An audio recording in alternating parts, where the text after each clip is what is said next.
Hello. Welcome to this webinar on Fall 2020 housing. And I am joined today by Dr. Matt Kirch, who is going to talk to us a little bit about move-in, a little bit about isolation housing, a little bit about roommate tips and the residence hall experience this fall. And so thank you, Matt, for joining us today. We appreciate it. To fill in any of the gaps of things that we just aren't so sure about quite yet, because we just don't know.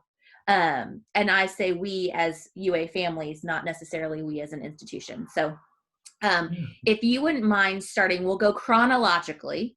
And so talk through kind of the move-in experience, how that's going to look, what that process is going to look like, and how families can be best prepared for that process.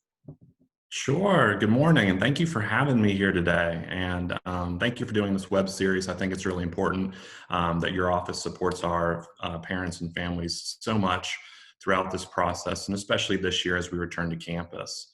So I'm happy to be here today and share with the families just a little bit about what to expect this year with move-in, talk about the year, and what we have ahead of us. So, right now, your students should have a move-in time to move into on-campus housing. And I'll reference our helpline a few times throughout this conversation. But if you have any questions about move-in times, if you need to reschedule a move-in time, we have staff monitoring our move-in email every day.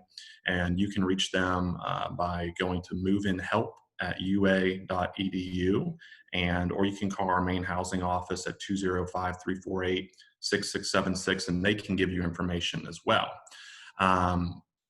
Sort of step-by-step process of, okay, you have your move-in time, you've gotten the communication from us as a department, you're ready to arrive. At this point, you've packed up the car, you have everything in your vehicle that you need for this semester, and you are on your way to Tuscaloosa. We want you to arrive during your scheduled move-in slot. So we are scheduling every student to arrive within an hour increment. So if your move-in time is from 9 to 10, please show up on campus between 9 and 10 o'clock on that day. If you come to campus early, we will not let you into the building because we have a set number of students that we've scheduled to arrive every hour. And, this year, move-in has been spread out. Typically our move-ins are 5 or 6 scheduled move-in days. This year, we're starting August 1 through 3 are something called a drop-off day, where some local students are utilizing those days to come drop things off in the room and then go home and return at a later date. From the 4th to the 18th, I know that's a long stretch of days, we have everyone else arriving to campus. So in the past, we've moved in 1,500 students a day.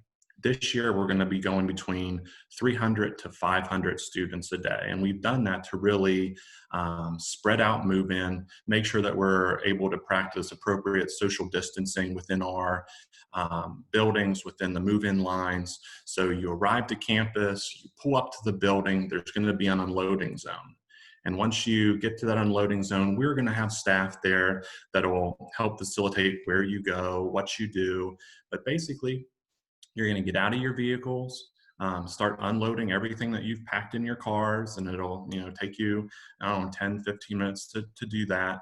And we have these big rolling move-in bins. So if any of you have been here in the past, these carts, in the past, they were large cardboard boxes on wheels. Now this year we were able to purchase new move-in boxes. So they are going to be sturdy plastic boxes with wheels that are affixed to the bottoms of the box. So in the past, we had sometimes you'd go over a bump and your wheels might come out from underneath you. This year, that's not going to be an issue.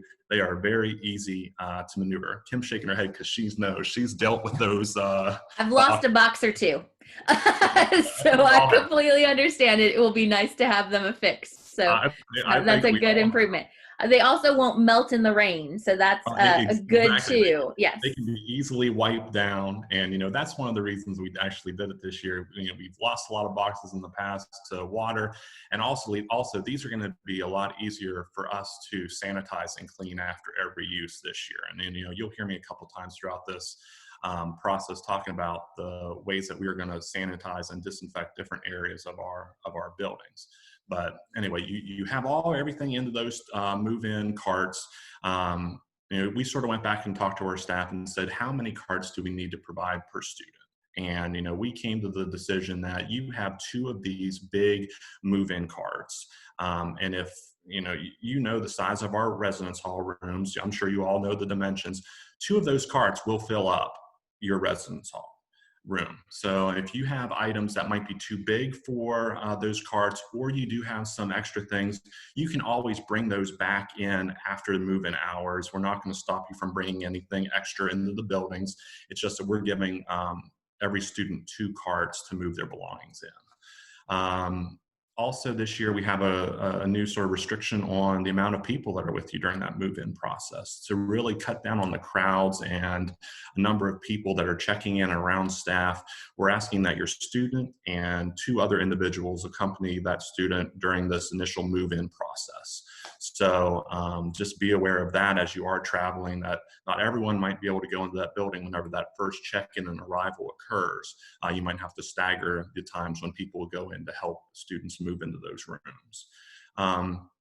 Because Also, they can rotate who those two oh people yes, are, right? But definitely. You it's can just not rotate. not a whole family of 15 at once. Right, So exactly. everyone can see the room and help with whatever piece they want to help with. Exactly, and it's during that initial move-in process because we are going to have multiple families moving in at the same time, and that's to cut down on the amount of people that were families that were putting in elevators and going up. And we are going to have our staff. We're going to have custodial staff around to make sure that we're disinfecting and wiping down those high traffic areas. That's all of those touch points on doors, on elevators and lobbies, stairwells. So you're going to see a lot of staff around wiping things down constantly to make sure that our staff and families and students are as supported and protected as possible. For me, thinking ahead to this move-in process, I think there's a couple things that you might be able to do to help your student prepare for moving in. I think that first thing is, and I talked about it a little bit before, is planning for that space. These spaces are not huge spaces. This is not time for you to get that guest room back in your house yet or anything like that. So take things that your student needs initially, and chances are they will return home at some point in the semester. They can pick up the other things that they need for the remainder of the semester whenever they do return home. So plan accordingly for that space. Another thing is organize your students' belongings in either tubs or boxes. It's easier to stack in those move-in carts if you do have them neatly organized in boxes or tubs. So you can just pull them out of the car and into the tub and then push them up to the room. And with that, on every tub, box, item, make sure you're putting your student's name and room number, because we will have staff there helping assist, and there might be a time where a box might be left at a check-in table. And it's always great when we can look at that box and say, okay, we know right where that's going, and deliver it to the room. Include Also, building too. and Building, building too, first yes, name, last exactly. name, and room And number for building, no, sure. you're right, because some of our buildings are very close proximity to one another, and if you leave in the middle, we're going to be have to look to see what building it goes to. Also this year, we are requiring that all students, parents, everyone that's coming for move-in will be wearing masks in common areas, and that's from the initial point whenever you get out of your car to unload things, to check in, to moving things to your room. Once you get to your room, you can remove the mask, you're in your personal space, but in any of those common spaces, we are asking that you do wear masks. And then right now we actually have an Alabama state order that we're mandated to wear masks when we were outside. So we'll fall in accordance with that. Also, I know some of the questions that we've gotten from parents and students is about shipping things to campus beforehand too. I know a lot of people have been shipping items to campus that they can pick up We're doing that again this year. So there are going to be those mail delivery collection points throughout campus. We'll have that information for you. I'm sure mail services is reaching out as well. And that those items will be available for you to pick up upon your arrival as well. Other things to think about as you're returning. This process might look a little bit different than we've had in the past. Now, like I said before, we really are lengthening the day, so you are going to have a little bit more time to get things out of your car, get them up to the room. We aren't going to have as much help because we're not relying on volunteers or movers as much this year, so we can socially distance and make sure that everyone's as safe as possible. So I think that we'll have staff there that you can ask questions, that can be those point people for you if you do have any questions. But we're really excited to welcome everyone back. And I mean, it's really starting this weekend. So we're excited to have everyone here. And I know Kim might have a couple other questions here that we can go through, but we're excited to have you here for Move In. Thank you. I do have just a couple. So they'll still receive kind of directions, making sure that they follow the directions, the driving directions, not GPS directions, so that they get in the right lines for their specific residence hall, correct? Yes, that is correct. Yeah, we will still have driving directions because you might say, well, I know how to get to Presidential One right Right. now. Well, we might take you through campus a different direction just to work with the flow of traffic. Right. And you'll see a lot of traffic personnel, UAPD officers directing traffic, Yep. because even with 500 people moving in on a day, it is a large number and influx to campus. So you will still have all those directions as well. Okay, great.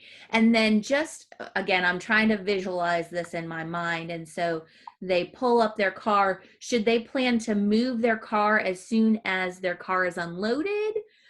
Or will they be leaving their car attended for a period of time? Or what does that look like?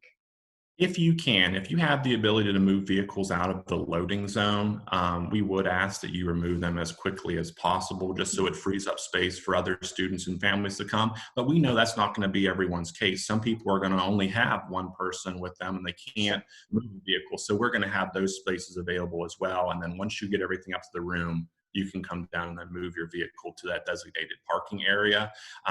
But it is a little bit less hectic this year. We're not moving 50 or 60 people in an hour. Right. So we do have a little more flexibility, which is great. That is great. And so, but they should plan on ideally unloading the car. If it's possible, move the car to a designated parking lot again, and they'll Yes, be instructed to do that. right. And we'll have all that information available to students. There'll be people there that are directing where to go next. If you do have a vehicle, where to park that. And then they're all close proximity to the building that you'll be moving into. Great, great, great, great. Yeah. And then as soon as they get up, the idea would be for them to unload those carts as quickly as possible, even if they aren't necessarily setting up the room as they go, but to free up those carts for someone else's use and returning Right. those carts.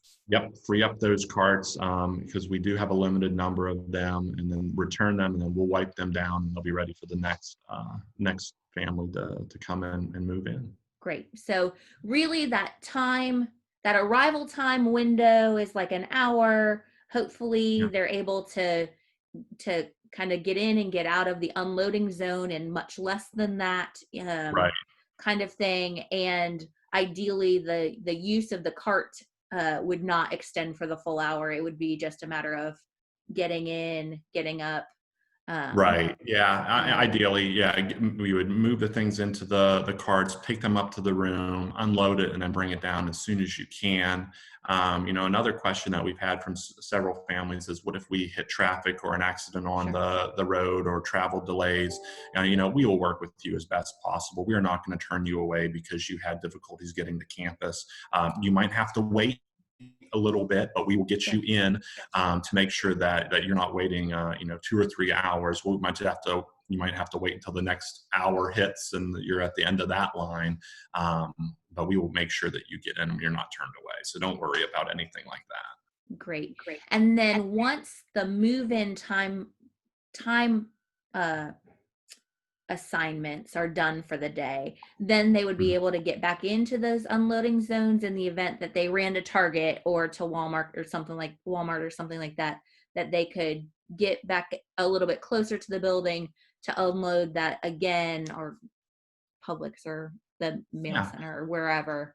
Yeah. So they can come back in if they need to unload a second time for whatever reason, Right. um, Yeah. So after so right hours. now, right. So our move-in days are scheduled from they'll start at 9 o'clock in the morning with the first group, and then they'll stop at 5 o'clock. So anytime after that 5 o'clock slot, you'll be able to move things in. We will have the same carts that you used initially to move in that can be checked out to move Great. things back up again if you have any needs for that. So uh, yeah, they'll definitely be available. Okay, perfect. Good, good, good. I'm trying to think if I have any other questions about the move-in process. It is always hot. It is always rainy. Protect yourself, and those that you're with, and your students' belongings for all of those Oh, things. exactly. I see. You can count on a couple things. It'll be 100 degrees. Always It might rain. If you're lucky, you'll get both on the likely. same day. That's right.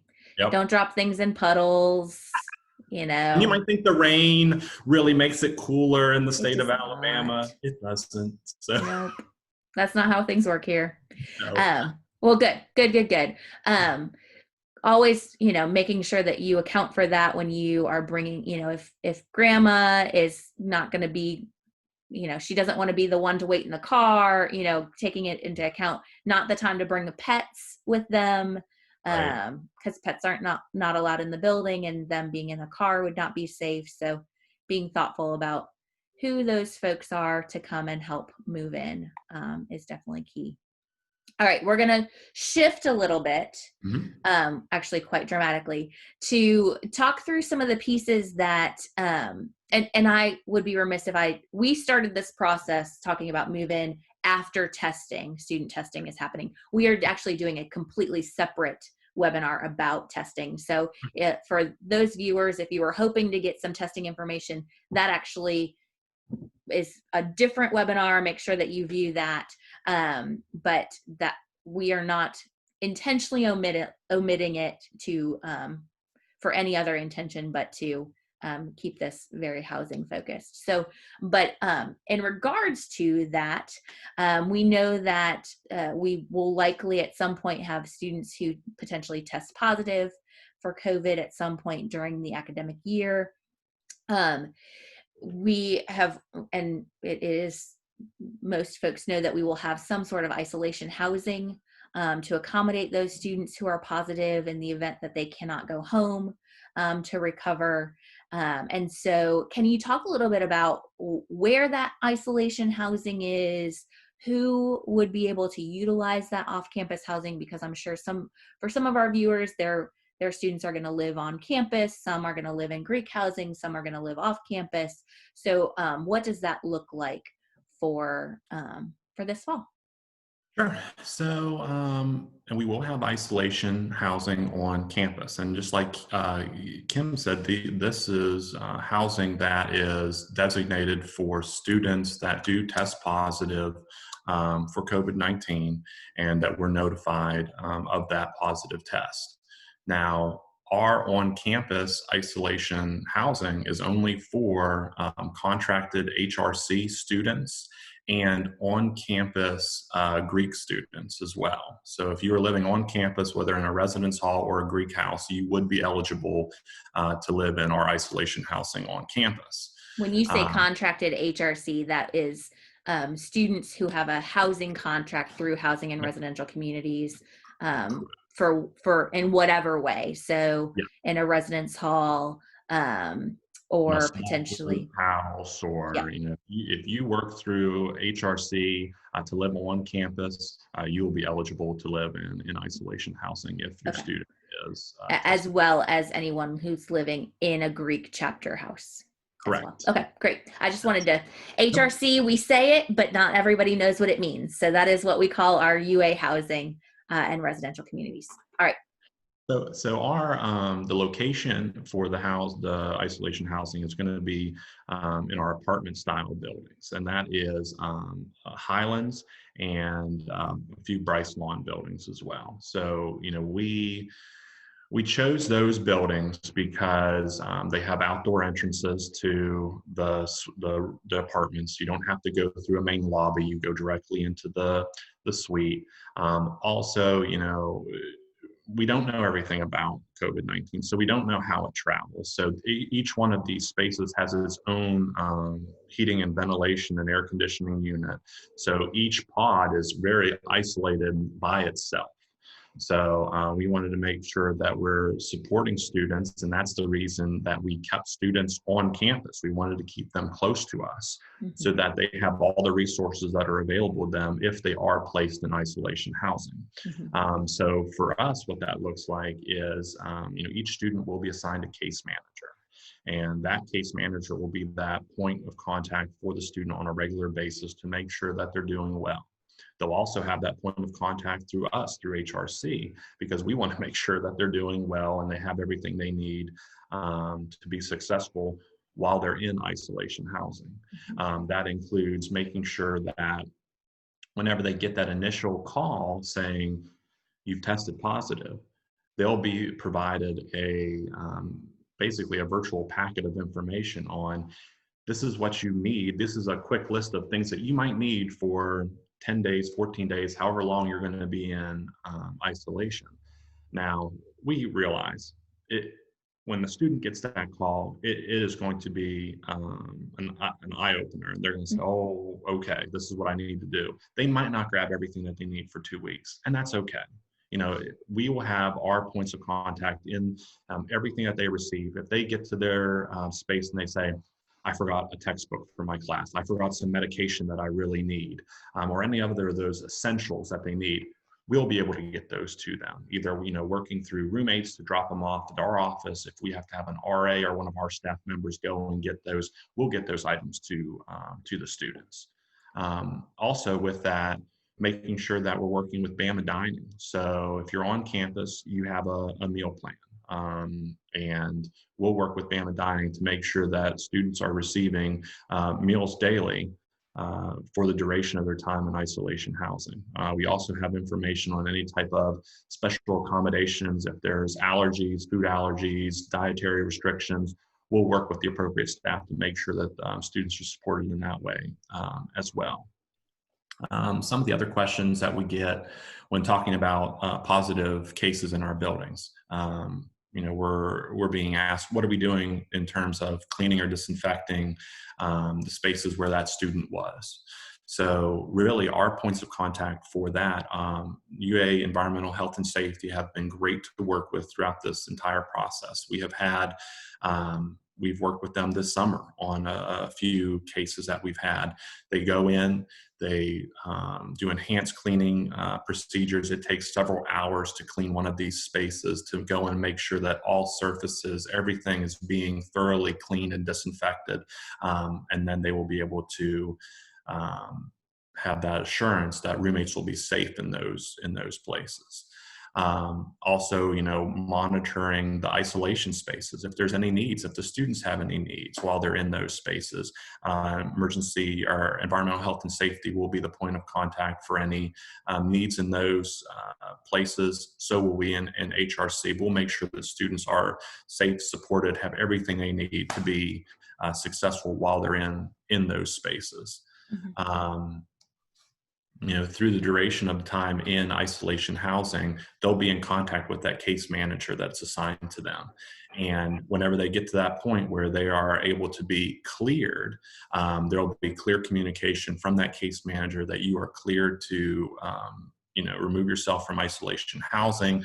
They'll go through the proper steps that they direct students to go through in order to return to their residence hall, return to classes, all of that.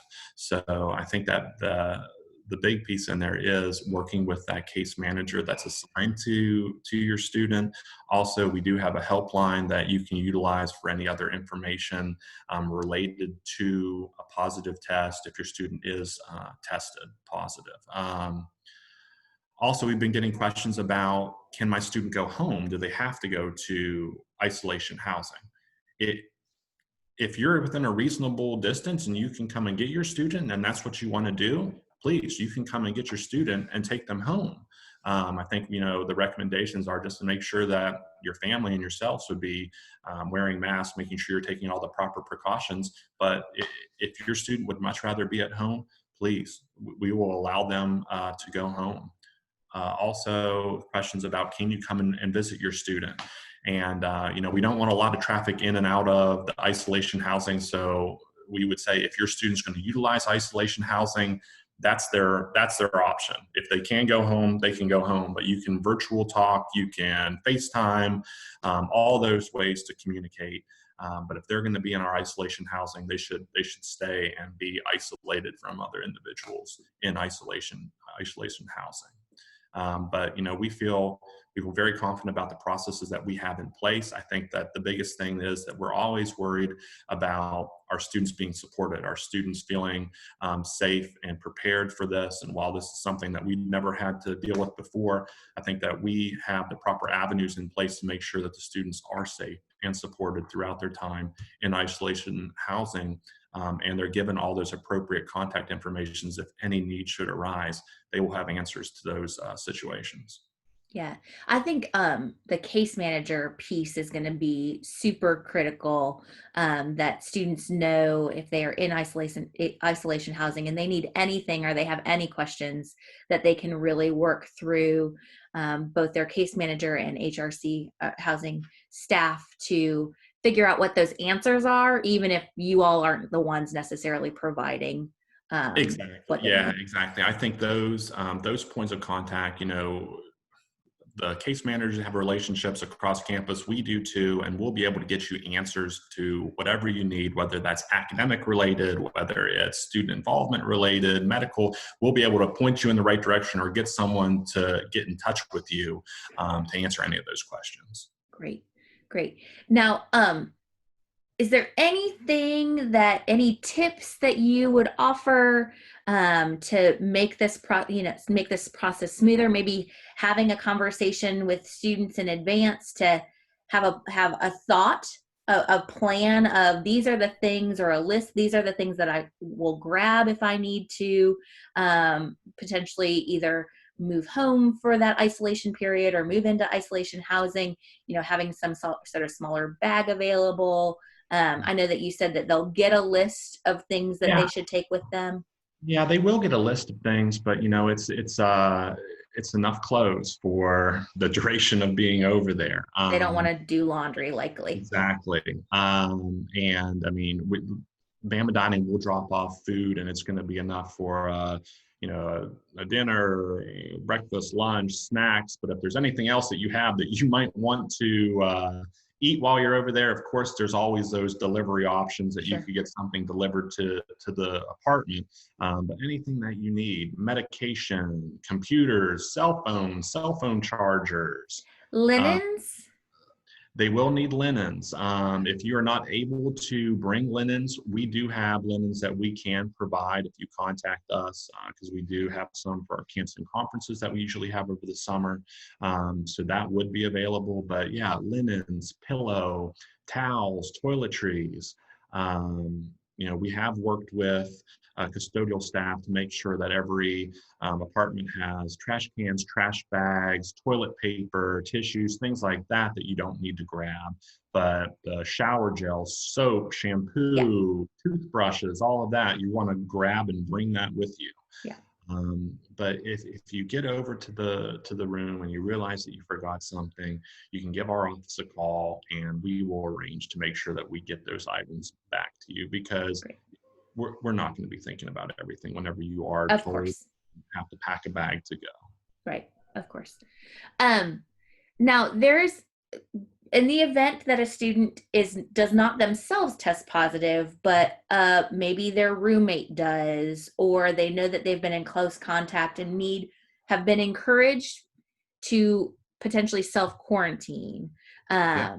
What does that look like? Do those students also go into isolation spaces, or do they stay where they are?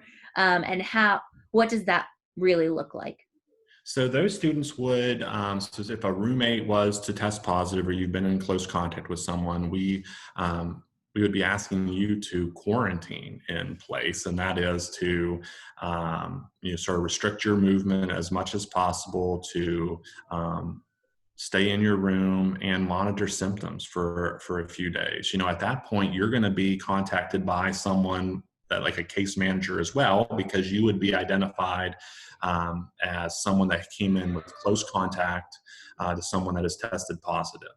And the case manager would walk you through all those steps on how to get cleared. And from my understanding, it's monitoring symptoms for a set period of time. If you're not showing any symptoms, if you don't have a temperature, anything like that, they will clear you.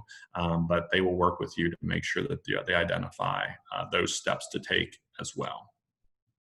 And then with that, when I said about taking your temperature, we are encouraging every student to move in, to bring a thermometer, to bring extra masks if you can. We will be providing every student with 2 cloth face masks upon check-in, but I'll tell you, 2 face masks, you want more than that throughout a week of school. So bring extra masks if you can, bring that thermometer, because you might be asked to take your temperature multiple times throughout the day, the week. So please, if you can, bring those items as well. Yeah, absolutely. Students should be washing those masks every day, and I know that they are not going to do laundry every other day. So, Right. Yeah. so yes, definitely some additional masks and hand sanitizer and Exactly. And we Clorox will have hand wipes and those sorts of sanitizer things. stations set up throughout our buildings. Every lobby and entrance to our facilities will have them. I know there are several large dispensers where you can bring a bottle, and there's Kim's, like, because we I've have one seen in our it. office. Yes. I've filled up mine a couple times. You can fill up your hand sanitizer bottle with hand sanitizer to make sure that you're prepared as well. Yep, absolutely. I recommend students taking that to class with them. Yes. Should they be meeting face to face for that class, but definitely taking some hand sanitizer and wipes and having those in their backpack at Absolutely. all times, and Yes. of course masking up. Um, Yep.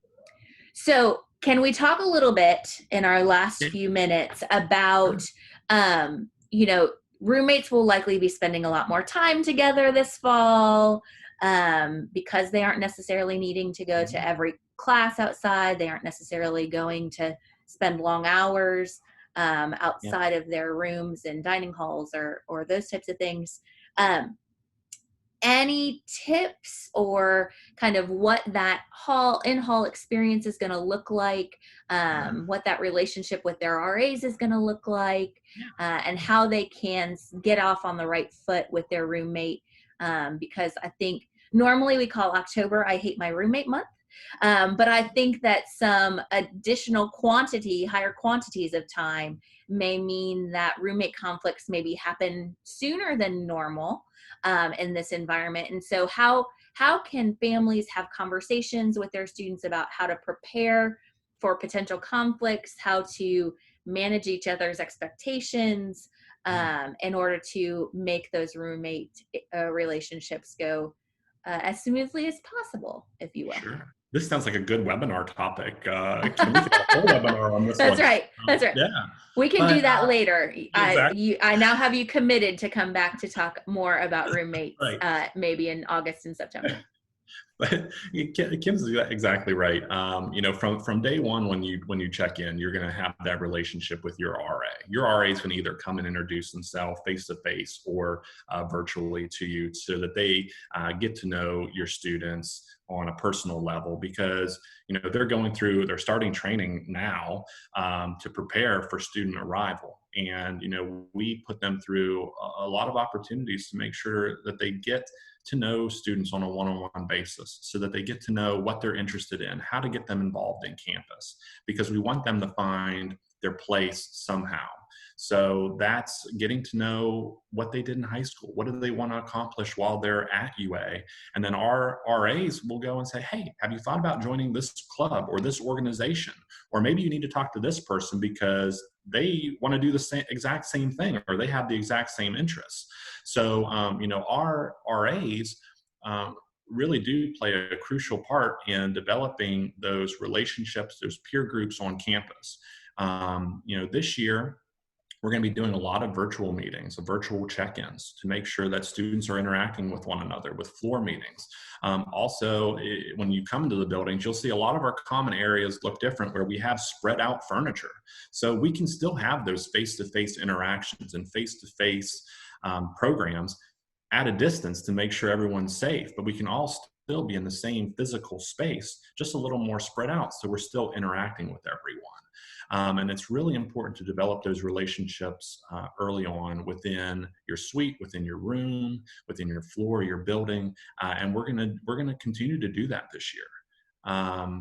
Within the suites, like Kim said about roommates, we have every suite fill out and room fill out a roommate agreement. And that's an opportunity for roommates to get together and talk about expectations. What do they expect of one another? What are the limits that they're going to have in their living environment?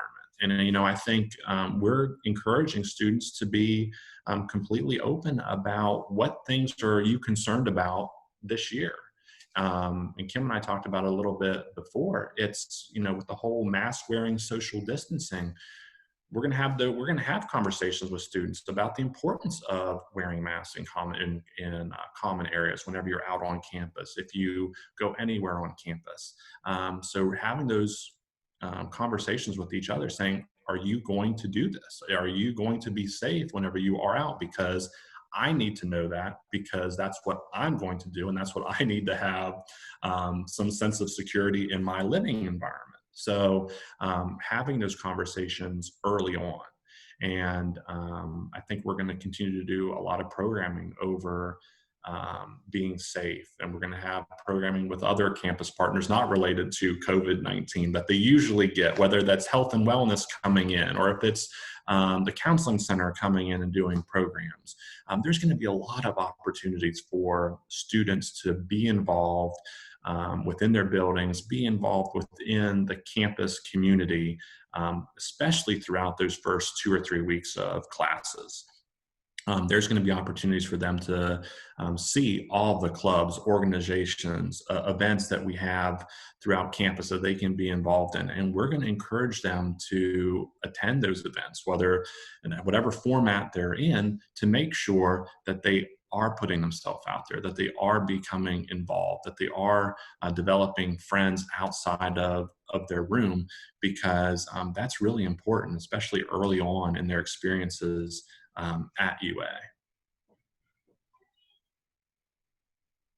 Absolutely. I say oftentimes that your UA experience is what you make of it. And I think that taking the initiative, just as important as it would be to take the initiative to attend an event in person, you still encouraging students to take the initiative to attend virtual events. You never know where you're going to find your niche or how you're going to find your niche. And so being open to every single opportunity that's available, no matter the format, is going to be absolutely key. So I appreciate that you mentioned that.